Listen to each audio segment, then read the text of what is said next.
بسم اللہ الرحمن الرحیم۔ السلام علیکم ورحمۃ اللہ وبرکاتہ۔ ویلکم مائی یوٹیوب چینل حافظ شفیق۔ معزز سامعین، امید کرتا ہوں کہ سب خیریت اور عافیت کے ساتھ ہوں گے۔ الحمدللہ، تختی نمبر 14 اس کا آخری پارٹ ہم پڑھنے جا رہے ہیں، جس کے اندر ہم خصوصاً اگر ایک ہی لفظ کے اندر شد اور ساکن یعنی جزم ایک ہی لفظ کے اندر اکٹھے آ جائیں تو ان کو کس طرح پڑھنا ہے اس کے مشق کریں گے، اور اسی کے ساتھ ساتھ ہم بقیہ تمام چیزیں زبر زیر پیش، دو زبر دو زیر دو پیش، کھڑی زبر کھڑی زیر الٹا پیش، حروف مدہ، لین، وقف، ساکن، قلقلہ، غنہ، یہ تمام چیزوں کی انشاءاللہ مشق کریں گے، کیونکہ ہمارا مقصد آپ کے سامنے چند الفاظ یا چند آیات پڑھنا ہی نہیں ہوتا، بلکہ ہمارا مقصد آپ کے سامنے ان الفاظ سے نکلنے والے تمام اصول و ضوابط اور تجویدی قوانین آپ کے سامنے رکھنا ہوتے ہیں، تاکہ آپ ان اصول و ضوابط اور تجویدی قوانین کی روشنی کے اندر بقیہ قرآن کی صحیح طریقے سے تلاوت کر سکیں۔ تو آئیے آج کا سبق شروع کرتے ہیں۔ اعوذ باللہ من الشیطان الرجیم، بسم اللہ الرحمن الرحیم۔ میم زیر نون من، میم کو نون کے ساتھ ملائیں گے کیونکہ نون ساکن ہے۔ ساکن کی علامت یہ ہے، یہ جزم کی علامت ہے۔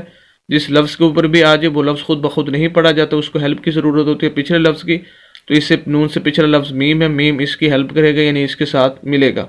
اور دوسری بات، یہاں پر ہم غنہ کریں گے، ناک میں آواز لے کر جائیں گے، کیونکہ نون ساکن ہے، نون ساکن، نون مشدد، ان پر غنہ ہوتا ہے، ناک میں آواز جاتی ہے، تو یہاں پر غنہ کریں گے۔ من، شین زبر را شر، را زیر لام رل، شرل، شین کو را کے ساتھ ملائیں گے کیونکہ را کے اوپر شد ہے، یہ شد کی علامت ہے۔ جس لفظ کے اوپر بھی آ جائے اس لفظ کو دو مرتبہ پڑھا جاتا ہے، ایک مرتبہ شد والے پچھلا جو لفظ ہوتا ہے اس لفظ کو شد والے لفظ کے ساتھ ملانا ہوتا ہے، اور دوسری مرتبہ اس لفظ کے اوپر یعنی شد والے لفظ کے اوپر یا نیچے کوئی نہ کوئی حرکت ضرور موجود ہوتی ہے، اس کے ساتھ اس لفظ کو پڑھنا ہوتا ہے۔ اور دوسری بات یہ ہے کہ شد والے لفظ کو ہم سخت کر کے پڑھتے ہیں، ہلکی سی آواز کو روک کر پڑھتے ہیں۔ اور تیسری بات یہاں پر یہ ہے کہ شد والے لفظ کے نیچے جو زیر ہے، پھر اس لفظ کو یعنی را کو ہم ملائیں گے لام کے ساتھ، کیونکہ لام آگے ساکن ہے۔ درمیان میں الف ہے، وہ خالی، اس کو نہیں پڑھنا۔ شرل، را کو سخت کر کے، شرل، من شرل، واو زبر سین وس، واو زبر الف وا، وس وا، واو کے آگے الف ہے، اس وجہ سے ہم واو کو لمبا کر رہے ہیں، اور یہ الف سے مراد یہ الف مدہ ہے۔ ویسے حروف مدہ تو تین ہوتے ہیں، الف مدہ، واو مدہ اور یا مدہ۔ الف میں ویسے ان کی میں نے مستقل ویڈیو چینل پر بنائی ہوئی ہے، اگر آپ پوری ڈیٹیل کے ساتھ ان تینوں کی تفصیل دیکھنا چاہتے ہیں تو چینل پر جا کر آپ اس ویڈیو کو ریسرچ کر کے دیکھ سکتے ہیں۔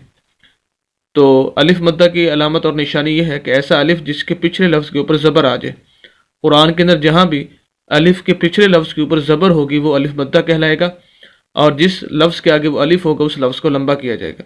اب واو کے آگے ہے تو ہم واو کو لمبا کریں گے، وس وا، اسے الف مدہ بولتے ہیں۔ من شر الوسوا، سین زیر لام سل، وسواسل، خا زبر نون خان، نون زبر الف نا، خانا، خا کو نون کے ساتھ ملائیں گے، نون مشدد ہے، سخت کر کے پڑھنا ہے۔ اور دوسرا یہ کہ یہاں پر غنہ بھی کرنا ہے، جیسے میں نے بتایا کہ نون ساکن ہو یا نون مشدد ہو اس پر غنہ ہوتا ہے، تو یہاں پر نون پر بھی غنہ ہوگا، ناک میں آواز جائے گی۔ اور دوسرا یہ کہ آواز کو سخت کر کے ہلکی سی آواز کو روک کر، اور تیسرا یہ کہ اس کے آگے الف ہے اور یہ الف مدہ ہے، جیسے ابھی ڈیٹیل میں نے اور تفصیل آپ کو بتائی کہ ایسا الف جس کے پچھلے لفظ کے اوپر زبر آ جائے، جیسے یہاں پر بھی ہے، اس وجہ سے نون کو لمبا بھی کریں گے۔ خنا، سین زیر سی، خناسی، من شر الوسواس الخناسی۔ یہ سورۃ الناس کی یہ آیت مبارکہ ہے ایک پوری، یہاں پر آیت پوری ہو گئی ہے تو ہم نے وقف کرنا ہے، اس کو اصول سمجھ لیجئے کہ جو آخری حرف ہے ہم اس کو ساکن کر دیں گے، اور تقریباً یہی اصول زیادہ تر قرآن کے اندر پایا جاتا ہے۔ زبر زیر پیش، دو زبر دو زیر دو پیش، جس لفظ کے اوپر نیچے آ جائیں، آخری لفظ ہو تو اس کو ساکن کر دیا جائے تو وقف ہو جائے گا۔ اب جیسے ہی ہم اس کو سین کو ساکن کریں گے تو اس کی زیر ختم ہو جائے گی، تو ہمارا لفظ خناس سے ہو جائے گا، خناس۔ پوری آیت اب، من شر الوسواس الخناس، تو یہاں پر بھی غنہ ہے، یہاں پر بھی غنہ ہے، اور اس واو کو لمبا کرنا ہے وہ الف مدہ ہے، اس نون کو لمبا کرنا ہے الف مدہ ہے۔ ان چیزوں کا آپ نے خیال کرنا ہے، تو انشاءاللہ آپ اس لفظ کو صحیح طریقے سے پڑھ سکتے ہیں۔ امید کرتا ہوں کہ آج کی ویڈیو آپ کو بخوبی سمجھ آ چکی ہوگی، اور خصوصاً جو آپ کو اس آیت مبارکہ کی روشنی کے اندر جو اصول و ضوابط بتائے گئے ان کو آپ بخوبی سمجھ چکے ہوں گے۔